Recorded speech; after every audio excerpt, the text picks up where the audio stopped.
Olá pessoal, aqui é o Ivan, e como recentemente o governo tem se mostrado completamente incompetente e incapaz de gerir a crise do coronavírus, muita gente veio me perguntar se eu tô arrependido de ter apoiado o governo no segundo turno, se eu tô arrependido de ter votado no Bolsonaro.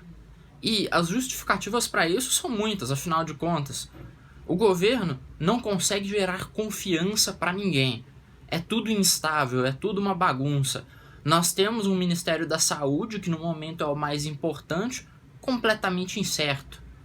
De modo que a gente não sabe quem vai ser o ministro amanhã. Uma situação em que a gente precisava de estabilidade, o que nós estamos tendo é justamente o contrário. É a pura instabilidade, é a pura confusão. O ministro diz uma coisa e vai lá o presidente e desmente, sendo que o mesmo presidente devia, né, seguir as orientações do ministro como ele disse que faria antes de começar seu governo, que haveriam ministros técnicos e os ministros técnicos teriam carta branca para gerir as suas pastas, né? Então isso suscitou muito questionamento mesmo, muita gente veio querer falar: ah, Ivan, você se arrependeu? Você acha que devia ter votado no Haddad, alguma coisa assim? E eu digo que não, de forma alguma, porque nós não podemos nos esquecer que, apesar de Bolsonaro ser um canalha, do governo estar rindo uma porcaria, a outra opção era uma quadrilha. Sim, literalmente uma quadrilha, porque o líder deles estava, na época da eleição, estava na cadeia, estava preso lá na Polícia Federal, em Curitiba, né? O Lula estava preso, é um preso condenado, um bandido. É o partido que foi responsável por desviar dinheiro brasileiro através do BNDES para financiar ditaduras homicidas no resto do mundo, na África, na Venezuela, em Cuba. É isso que o PT fez. O PT conseguiu nos dar uma inflação de 2 dígitos, uma recessão de praticamente 5% acumulada nos seus anos de desmando e caos econômico e caos social. O PT conseguiu fazer o índice de homicídios no Brasil superar países em guerra, bater quase os 70 mil por ano. Então, realmente, não era admissível de maneira alguma cogitar votar no PT porque o Bolsonaro é maluco, porque ele é cercado de gente vagabunda e porque na chapa dele, né, quem foi concorrer com ele aos cargos eletivos para, né, deputado federal, deputado estadual e senador, enquanto ele concorria para presidente, eram um bando de boçais de farda, né? Um bando de incultos, incompetentes, alguns até com sérios déficits cognitivos, não é mesmo? Não podemos dizer que só isso o torna pior do que uma quadrilha. Uma quadrilha que foi responsável pelo maior escândalo de corrupção da história.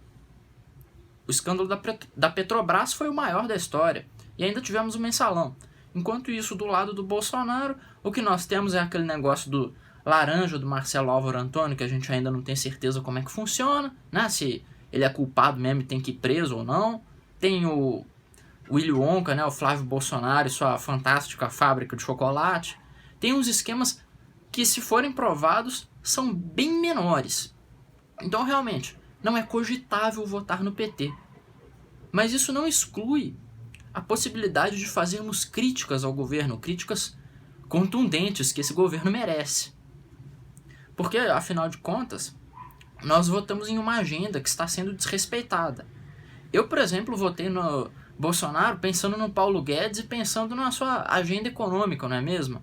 Porém, o que me parece é que o Paulo Guedes foi escolhido mais para pegar o meu voto, pegar o voto da galera liberal, do que para implementar realmente uma agenda econômica. Porque o executivo não ajuda em nada para que o ministro faça suas reformas. Não tem base, não tem articulação, não tem nada. Não tem realmente nada que mostre para mim, que mostre para o mercado, para qualquer pessoa interessada em liberalismo, que as reformas vão passar, que as coisas vão funcionar mesmo. Não. Parece que o Paulo Guedes foi colocado lá só para capturar voto de liberal, igual o Sérgio Moro foi colocado lá só para capturar voto de quem não gosta de corrupto. Porque quando veio aquela coisa do pacote anticrime, o Bolsonaro deixou o Congresso desfigurar tudo, aprovou a emenda do Freixo. Então, realmente, quem está traindo a agenda é o Bolsonaro. E nós precisamos parar urgentemente com essa história de que se eu votei em alguém eu tenho que ser leal a essa pessoa. Por exemplo, que se, sei lá, eu votei no Bolsonaro, eu tenho que ser leal a ele, eu tenho que ser um fiel seguidor dele que vai nas manifestações a favor do governo, mesmo desrespeitando a orientação de isolamento social. Isso é ridículo, isso é absurdo. Eu acho que nós devemos sim ser fiéis a uma agenda, não a uma pessoa. Eu, por exemplo, sou fiel à agenda do liberalismo econômico, do combate à corrupção, da eficiência. Eu sou totalmente fiel a essa agenda. Mas se o presidente resolve desrespeitar essa agenda, eu tenho que ser fiel a ele? O eleitor tem que ser escravo do eleito, não é o contrário? A ideia, né, é que políticos sejam empregados do povo, né, sejam representantes, sejam mandatários que estão lá para fazer aquilo que o povo quer, para fazer aquilo que o povo deseja, e não o contrário. Mas o que eu estou vendo na direita bolsonarista no momento é justamente que eles desejam que todo mundo seja escravo do governo, que todo mundo apoie o governo incondicionalmente, todo mundo bata palma para o governo, e não importa o que eles façam. Se coloque petista na PGR, se conduza a economia de um jeito ridículo, se não forneça base para nenhuma reforma em nenhuma circunstância, se faça articulação escusa com o Congresso por trás, enquanto acusa os outros de serem amiguinhos do Rodrigo Maia, né? Porque eu acho interessante. Quem condecorou o Rodrigo Maia, Dias Toffoli, Davi Alcolumbre, foi o Bolsonaro, colocou medalha no peito deles. Mas aí vai a Olavo Sfera e tal, aquele bando de terraplanista, e dizem que o amiguinho do Maia é o Kim Kataguiri, que o Kim Kataguiri tá lá beijando a boca do Rodrigo Maia.